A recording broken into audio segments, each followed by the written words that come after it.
How to live with wisdom, humility, and obedience to God.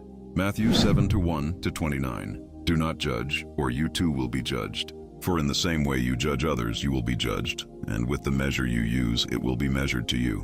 Why do you look at the speck of sawdust in your brother's eye and pay no attention to the plank in your own eye?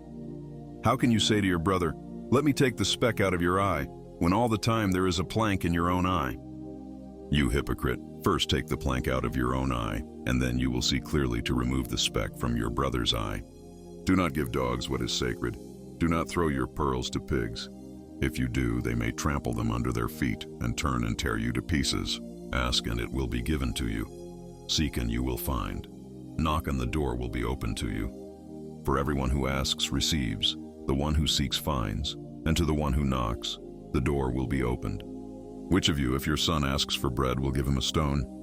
Or if he asks for a fish, will give him a snake? If you then, though you are evil, know how to give good gifts to your children, how much more will your Father in heaven give good gifts to those who ask him? So in everything, do to others what you would have them do to you, for this sums up the law and the prophets. Enter through the narrow gate. For wide is the gate and broad is the road that leads to destruction, and many enter through it. But small is the gate and narrow the road that leads to life, and only a few find it. Watch out for false prophets. They come to you in sheep's clothing, but inwardly they are ferocious wolves. By their fruit you will recognize them. Do people pick grapes from thorn bushes or figs from thistles? Likewise, every good tree bears good fruit, but a bad tree bears bad fruit. A good tree cannot bear bad fruit, and a bad tree cannot bear good fruit. Every tree that does not bear good fruit is cut down and thrown into the fire. Thus by their fruit you will recognize them.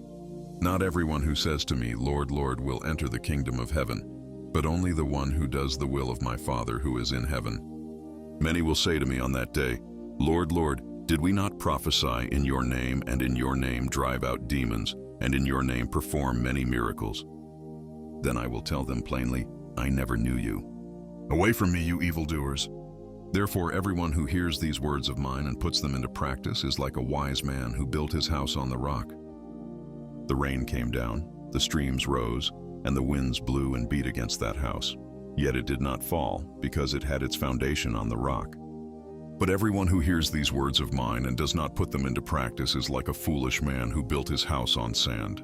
The rain came down, the streams rose, and the winds blew and beat against that house, and it fell with a great crash. When Jesus had finished saying these things, the crowds were amazed at his teaching, because he taught as one who had authority, and not as their teachers of the law.